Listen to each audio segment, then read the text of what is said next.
What is the problem with conservative Freemasonry? A podcast by Brother Moshe Shanon.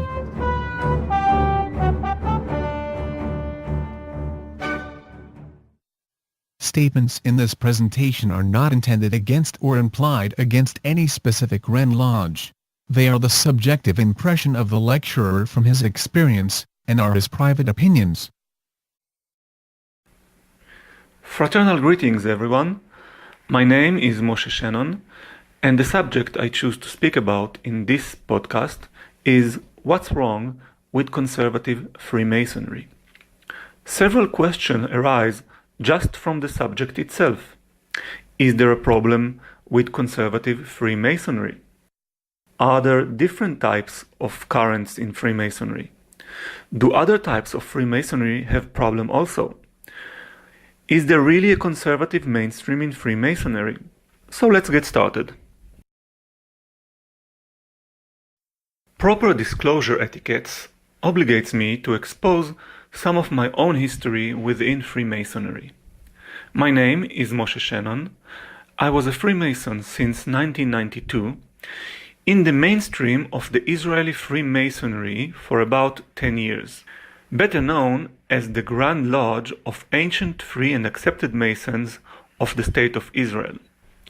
In this body I have received the 3 degrees of what is referred to as craft masonry or blue degrees: entered apprentice, fellow craftsman, and the master mason. I was a member, as the Masons say, a brother, in 2 lodges, among the founders of its research lodge, and I was also a worshipful master of one of those lodges, and thus a member of the Grand Lodge, which is the sovereign body over this Masonic branch in Israel. I was also an editor of one of its bulletins and a member of several committees and helped the organization of various events.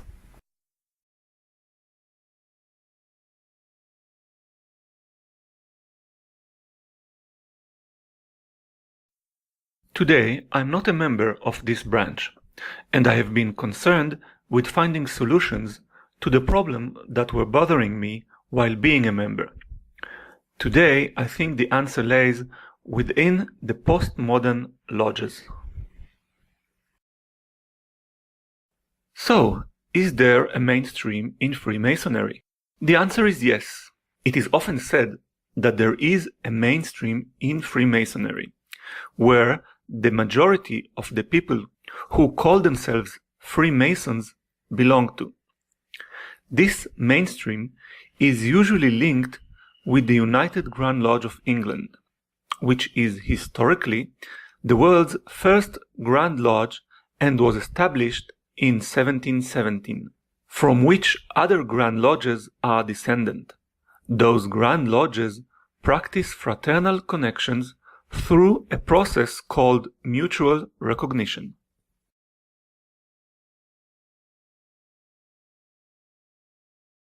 The distinctive features of this branch are: 1. Its members are exclusively male. 2. Members are required to declare their faith in a supreme being or God, usually defined as the grand architect of the universe. Therefore, atheists are excluded. 3. Men of different religions are entitled for admission. 4. The members advance throughout a set of 3 degrees with similar ritualistic ceremonies. Are there other branches in Freemasonry? The answer is yes. These currents differ from the mainstream in the way they accept or reject the principles accepted by the mainstream.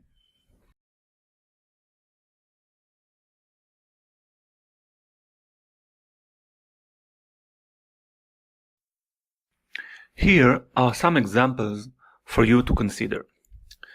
In France, there is a branch called the Grand Orient de France, who advocates total freedom of conscience and therefore allows its members to be atheists. For this reason, the English branch removed the recognition from the Grand Orient de France. The 2 streams actually ignore each other's existence and are not in fraternal discourse. The Grand Orient de France has branches outside France. Another group of Masons is called La Droit Humain. It accepts men and women alike. Another group of Masons, Le Grand Lodge Féminine de France, accepts only women. These groups have also branches in other countries and are not restricted to France.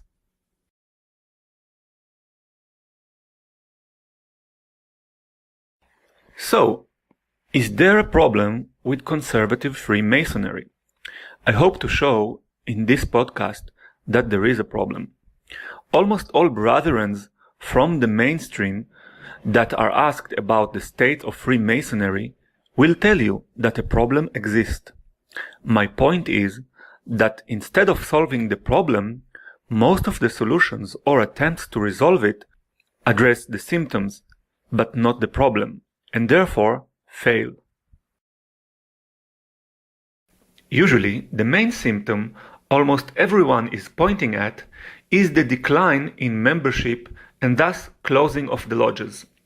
It should be noted in this context that the Masonic ritual ceremony requires a minimum number of participants and usually stands at 7 brothers. Too many lodges fail to provide the required quorum to open the lodge. They can't even open a lodge in order to announce its final closure. Therefore, their grand lodges are forced to declare those lodges as dormant. And thus, to quote one important Masonic body in the words of T.S. Eliot in his poem The Hollow Man, this is the way the world ends, not in a bang, but a whimper. In the chart in front of you, you can see the decline in Masonic membership statistics published by the Grand Lodges in the United States affiliated to the English mainstream.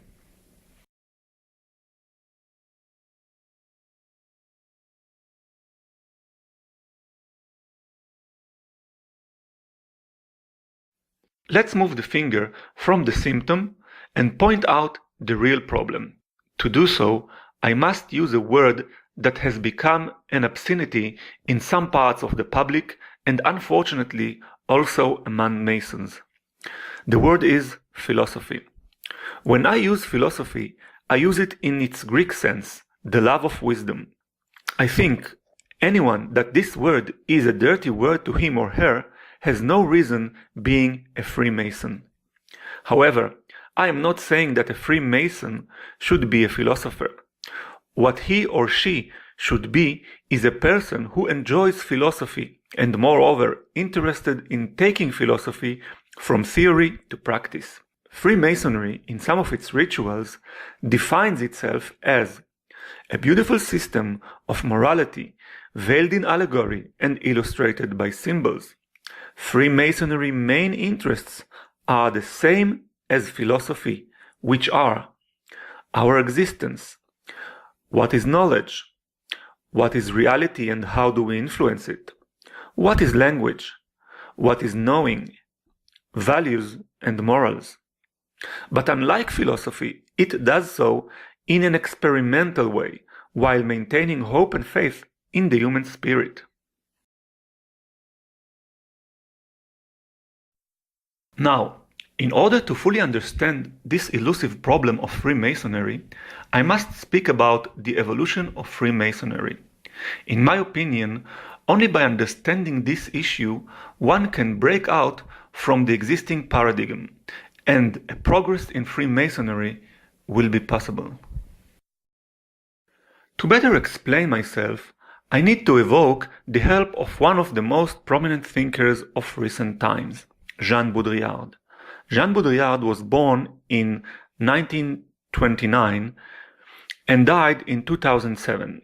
He was a socialist, philosopher, cultural theorist, political commentator, a photographer, and a professor at the University of Paris. His work is frequently associated with postmodernism and post-structuralism. Many of you may not know his work, but I am quite sure most of you have seen the movie inspired by his work, The Matrix.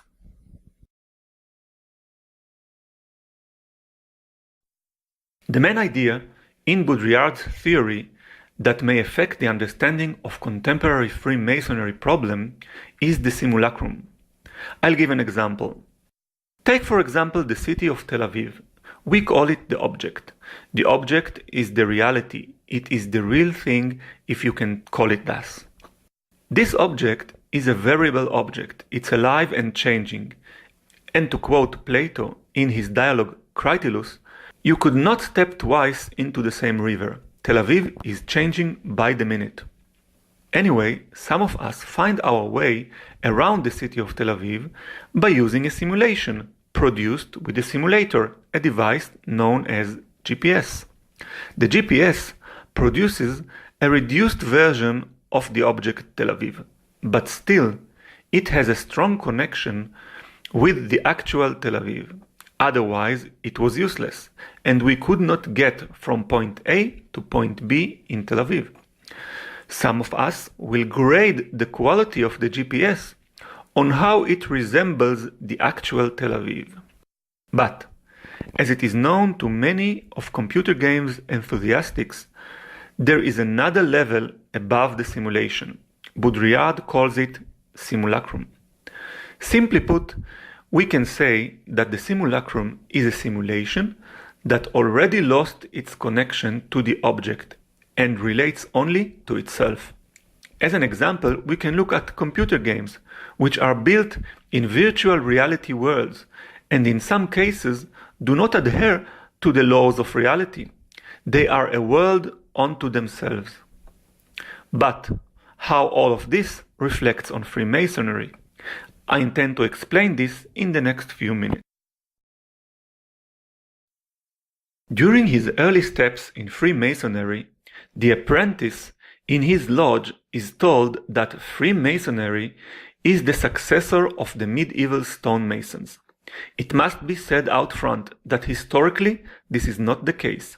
The succession of stonemasons by Freemasons is a myth adopted by Freemasonry.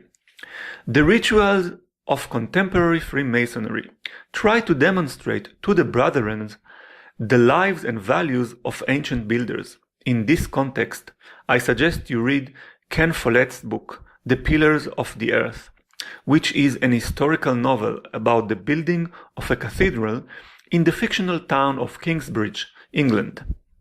It is set in the middle of the 12th century, primarily during the era called the Anarchy, between the time of the sinking of the White Ship and the murder of Thomas Becket.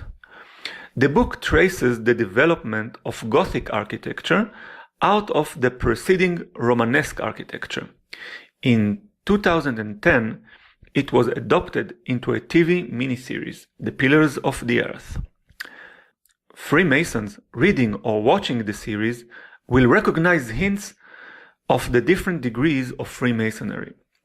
Anyway, what Freemasonry is trying to promote to its members is an alleged set of values and morals that supposedly belonged to the original object, the stonemasons.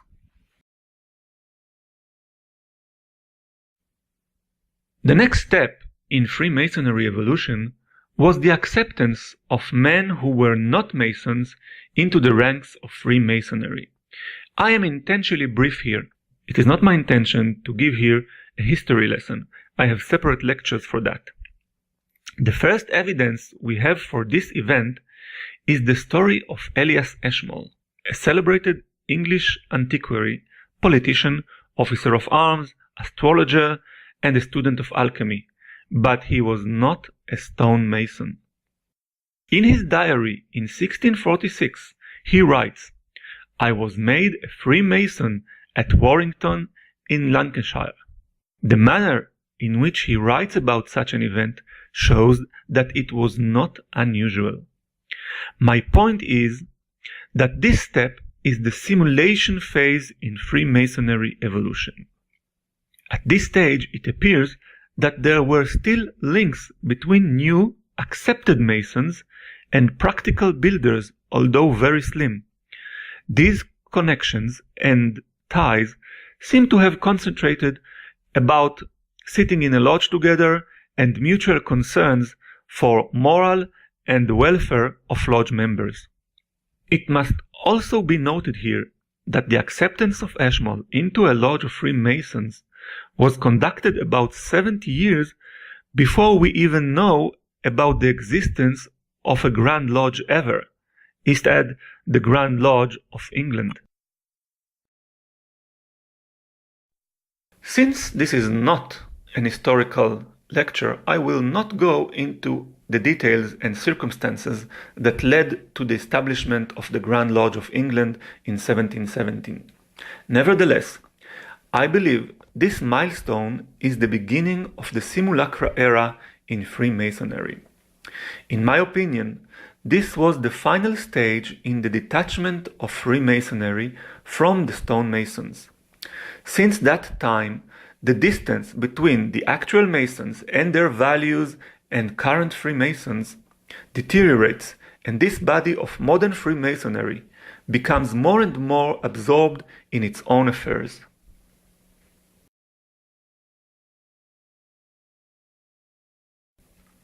What is the role of the Grand Lodges? This seemingly trivial question is the key factor in solving the problem. The common view among conservative Masons is that the Grand Lodge is the elected sovereign representative body of the craft in any given territory. There is no doubt that in most cases still the Grand Lodge is an elected body. However, almost all of these elections are not supervised by an external body. Complaints and disputes are often heard, but most matters are resolved internally.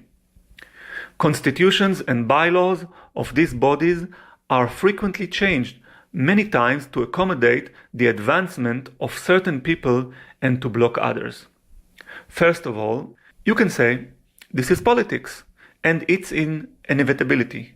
To that, I can say two things. First of all, there is the politics of the subordinate lodges. Why do we need it again in the Grand Lodges?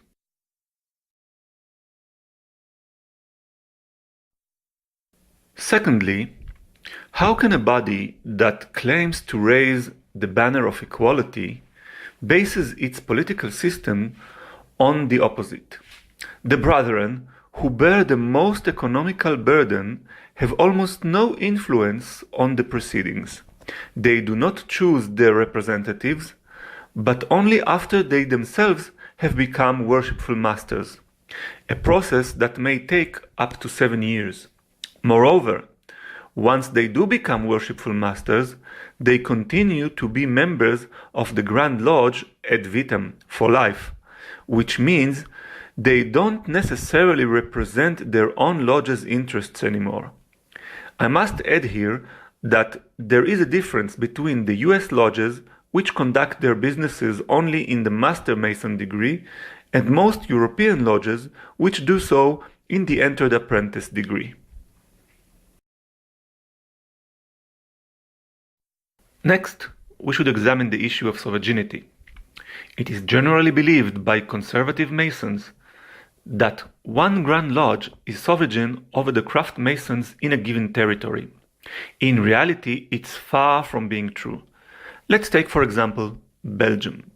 Within the boundaries of Belgium, there are 4 active Grand Lodges, the Grand Orient of Belgium being the oldest of these bodies. The recognition from this body was removed by England's Grand Lodge when the former have forsaken its compulsory belief in a higher power requirement. As a result, 5 lodges broke away from that body and created the Grand Lodge of Belgium in 1959. The recognition from this body was also removed in 1979, when 9 lodges broke from it to create the regular Grand Lodge of Belgium. God forbid that we mention here the feminine Grand Lodge of Belgium and of course the Grand Lodge of Les Droits Humains, leaving us with 5 sovereign bodies in one territory.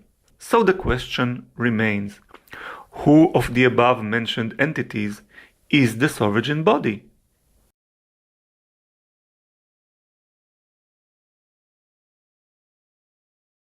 We can look at the sovereignty issue from another angle. A more broadening definition say that the sovereign body is entitled to make decision on the nature of Freemasonry it adheres to. Again, this is far from being true.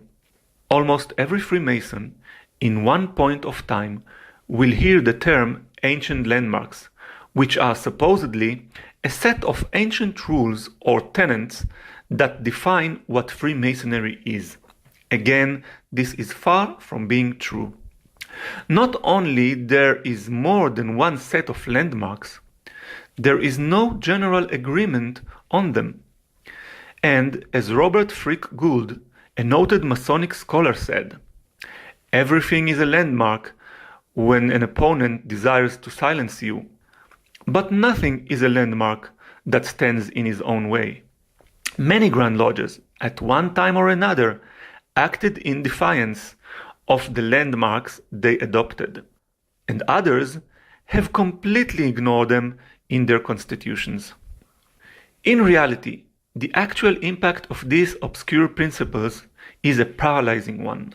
Grand Lodges are afraid to make changes in their constitution or bylaws in order not to be accused with blasphemy and risk of recognition removal. And thus, their sovereignty is flawed.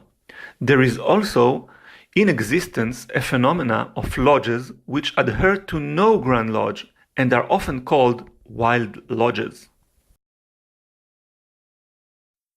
So, what do Grand Lodges do?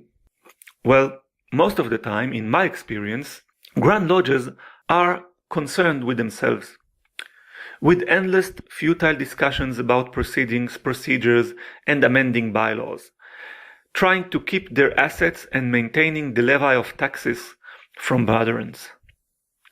During one of my visits to a lodge, the worshipful master commented that the subordinate lodge's role is to bring light.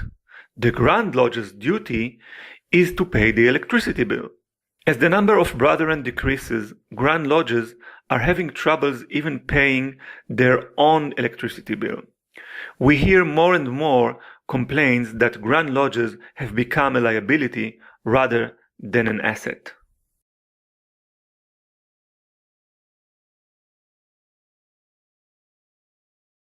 The principles mentioned above also affect the daughter lodges.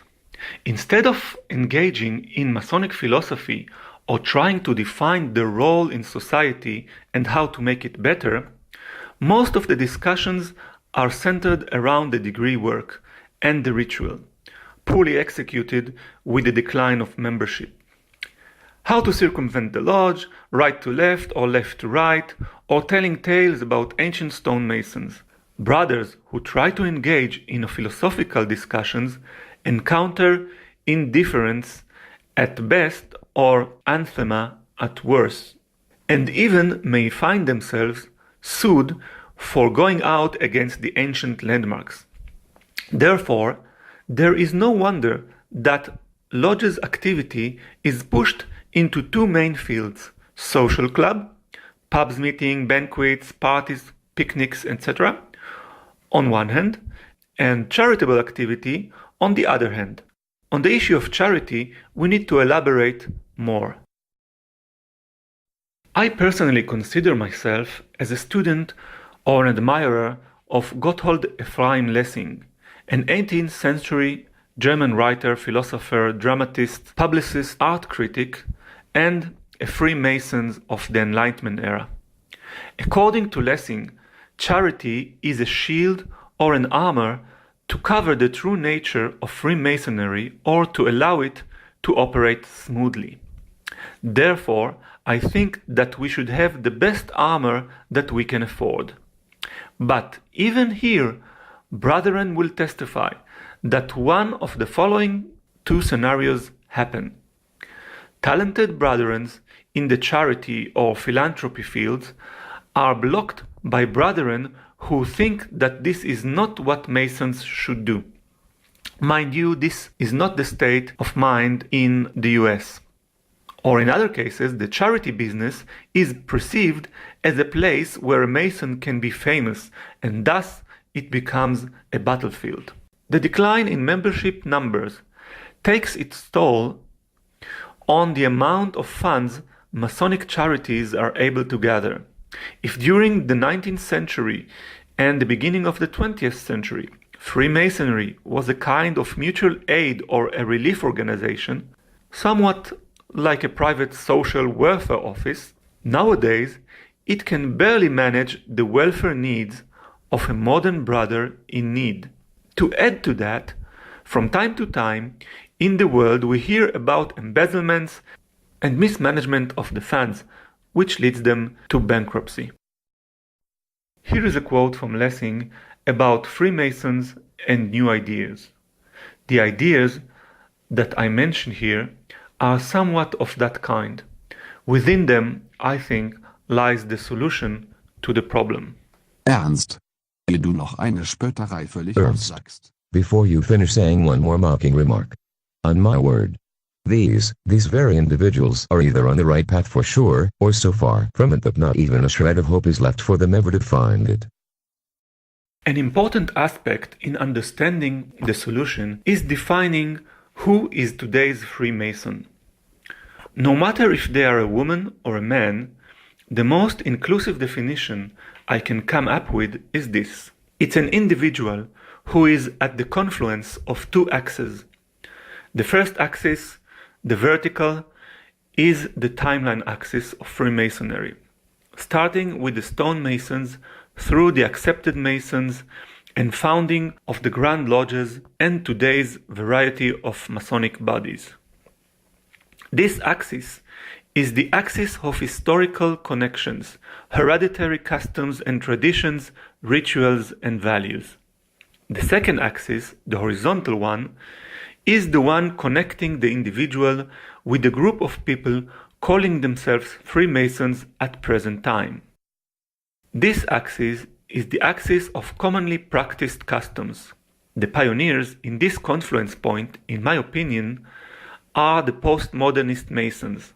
They are constantly testing the envelope of Freemasonry, and they are destined to lead it forward.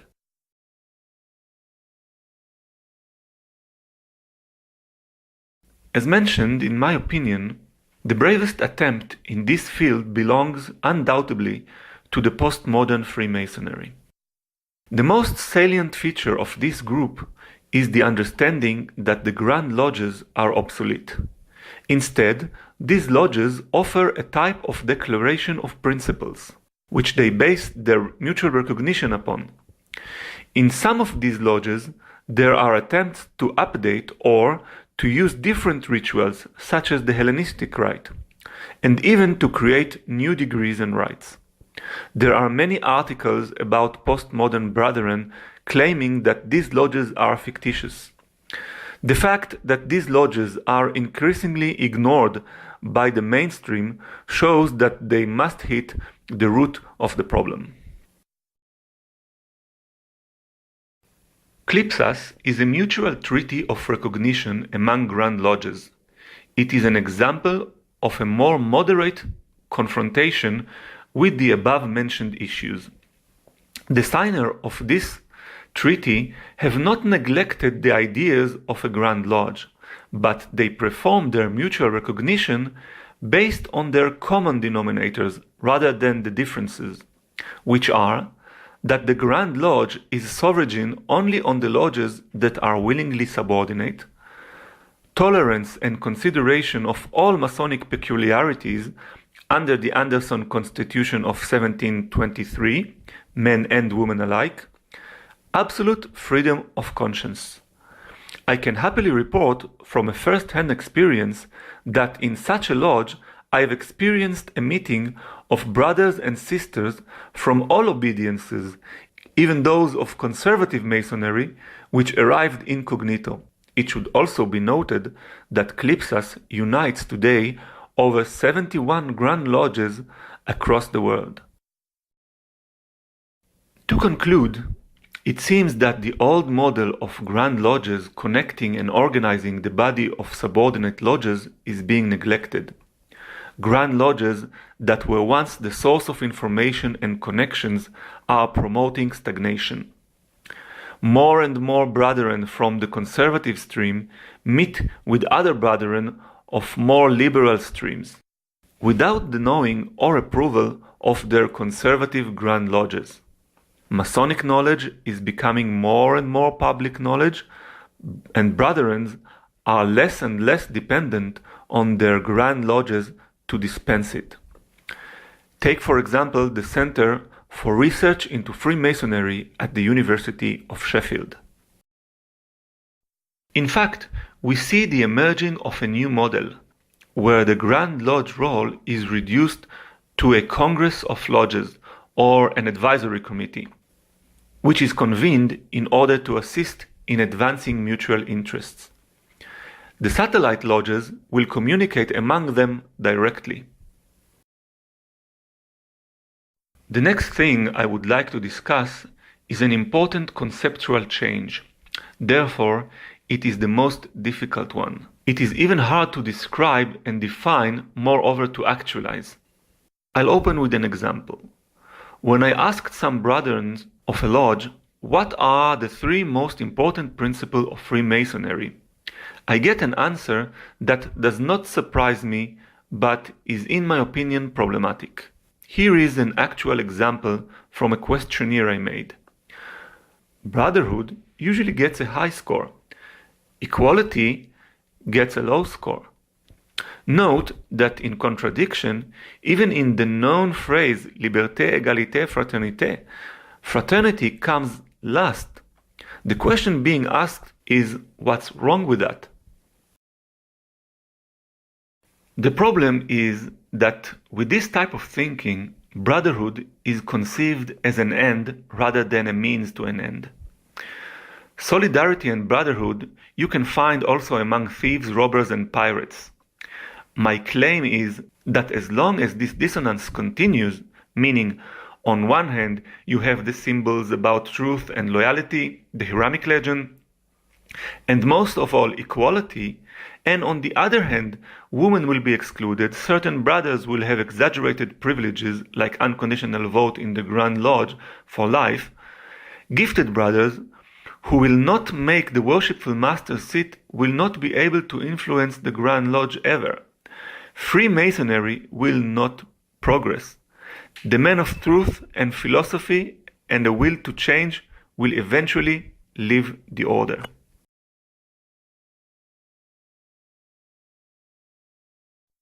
Implementation of this change is the hardest task of all. In my opinion, this will not be achieved within the lodges of the conservative branch. It is up to the more liberal branches of Freemasonry. These are some of the steps these lodges should take. Put philosophy and learning up front. Mark the brothers and sisters who can contribute in this area and support them with sound curriculum and advanced learning aids. If you can't do it in-house, outsource them. Invite lecturers from the outside and prominent members of your community. Cultivate lodge community relationship.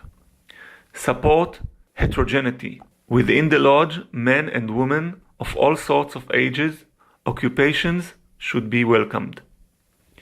Make charity count. Strive to have a safety net for brethren who stumble into difficult times.